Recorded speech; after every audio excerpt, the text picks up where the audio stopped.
Hello, I am Dr. Jay McCartney. I'm a chartered psychologist in the UK and I'm here to tell you everything you need to know about the narcissist in your life and what you can do about them. In today's video, it's a question I get asked a lot is how do you handle a narcissist? And it's an interesting question. And remember, narcissism, I'm going to use a prop here, is a bit like a spectrum, a bit like a ruler, and it's kind of, NPD at this end, narcissistic, full-blown narcissistic personality disorder here, and just kind of little mild traits here. But what happens is, take away the people with the actual personality disorder diagnosis, but narcissism is like a spectrum, and people can go up and down it. And sometimes, we can all be a little bit like this. We like to get our own way about things, and we don't have to want to fight our corner all the time.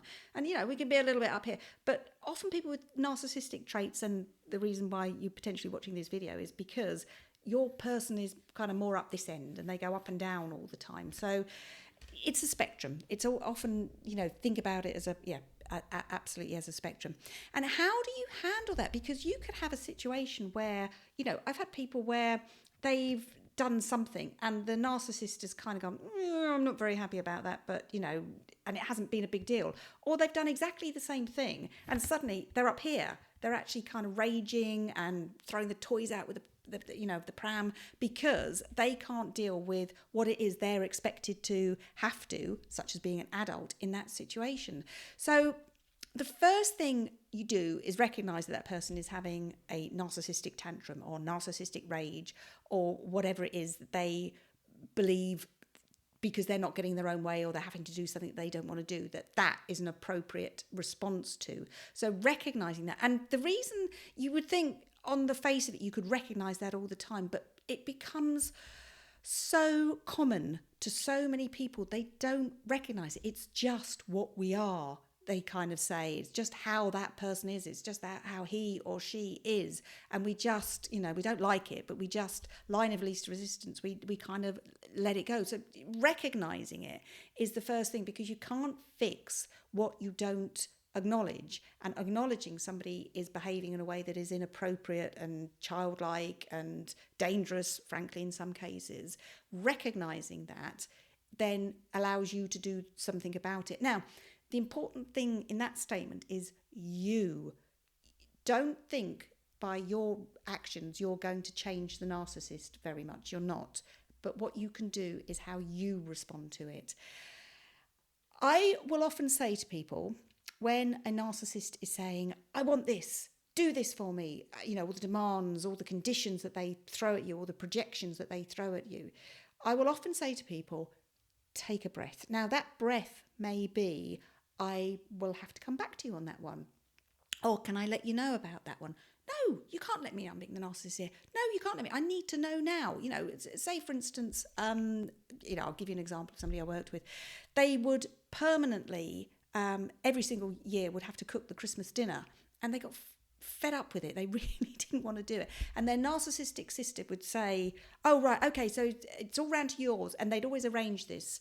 We have a bank holiday in the UK at the end of August, and there would be a family get-together, and the family get-together would always be, okay, so the next time we have a family get-together, it'll all be round at so-and-so's at Christmas, because that's what we always do. And the so-and-so was the person that I saw, and they just really did not want to do this. They'd done it for years, and they got fed up with doing it. So we worked on certain tactics and certain phrases and certain responses that they were going to have quite strong not to do that. And sure enough, the August bank holiday family barbecue came around, and then they said, right, okay, we'll be back round at Christmas. And this person said, no, we're actually, as a family, we're thinking about going skiing or something like that at Christmas. What do you mean? We always come round to yours at Christmas. And they said, well, yeah, we're not going to do that anymore because it's quite expensive, it's quite exhausting, and it's quite basically unsatisfying. They didn't kind of say it in those words, but that's exactly what they meant. And various members of their family, of course, really badly responded to this, because their Christmas was just packing themselves up and going to their relative and having a really fine time of being, fed, watered and waited on. So they stuck to it, and they kind of had a bit of an, it was like a combined attack. It was, right, okay, what can we do? What's wrong with her? Oh, do we have to do something? Do we have to offer to bring something? They would say that. And she stuck with it, and she had very good support from her family. who all said, no, we're with you, and we'll go skiing if that's what we need to do, or we'll just do something that takes us out of the country, because that way then we're breaking the cycle of all those people constantly coming to you. And it was interesting, and their family just didn't like it. And I remember picking up with her a while afterwards. She said, no, I had a really great holiday away, didn't have to do Christmassy things. What did the rest of the family do?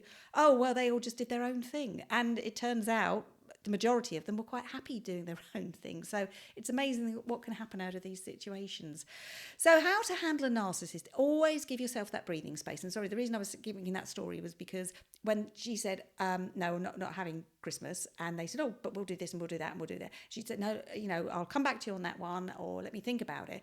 But you weren't just that rabbit in the headlights, which a narcissist absolutely adores. They just love to fire and bang questions at you that you just have to agree to, because they're just firing and banging questions at you. So always give yourself that breathing space. They won't like it, and then they'll try to do different tactics to get you to agree to what it is they want, but stick with it. And I often say to people, which I think they find useful, is sometimes when a narcissist is at you, and I'm just going to stand up here because I want to just slightly demonstrate this to yourselves, and please excuse if I've got a squeaky chair.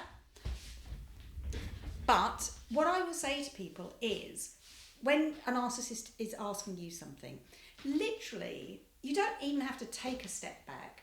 Just in your head, rock back on one of your legs, because you are taking a metaphorical step back. And that just gives you the space, rather than being there in the face of a narcissist, or in the throes of their temper tantrum or whatever. Just take that physical step back. And most people, no matter what the confined space they are in, can actually allow themselves to do that. And it just almost gives you that kind of like shutter that can come down, that you're on that side of it and they're on that side of it. They're not shouting and screaming in your face. And it gives you time to think. And that time to think may just be, I'll let you know. I'll come back to you on that one. It'll enrage them. It'll infuriate them, because they want a yes from you, and they want you to agree to whatever it is that you don't want to clearly agree with. But you've agreed to it, so therefore then you must go ahead with it. And that is typical narcissistic behaviour. So be aware of it. And stick with it. That is the thing that you have to do. Get your support around you. Get some people, like my lady with her Christmas dinner. She had her family going, no, we absolutely, Mum, this is great. This is the thing that we should be doing. We don't like you doing this thing every single year just because it was something that you've done for, I don't know, however many years on the trot. They were behind her and they supported her in doing this. So have those people around you. And if you find any difficulty in finding, or you feel a bit shameful saying these things to other people that are close to you, maybe just have a look and see what's out there on other people's experiences online. Look at chat rooms, look at forums, and just see what other people have done. Because if you're in any kind of relationship, be it a relationship, romantic relationship, social relationship, family relationship with a narcissist, it can be very, very isolating, even if they literally don't chop you off from everybody else, which is what they would like to do. But in your head, it can be very isolating, because you constantly have that thought, what is the wrong thing that I am doing here? Because it's clearly not right, so it must be wrong. And that's exactly where the narcissist wants you to be in your pattern of thought. So if you can just have a look at what other people have done as well, and other people's experiences, it can be really, really useful. I've got a few resources on my website as well, drjane.co.uk. If you look at narcissism on there, there's a few things that I've tried to pick up from all over the world. And, if anybody's got anything particularly useful, please do put it in the comments. I'd really love to look at it. Thank you so much for watching. Please do take care. And until the next time, thanks again. And don't forget to like, subscribe, comment. That'd be really great. Thanks. Bye.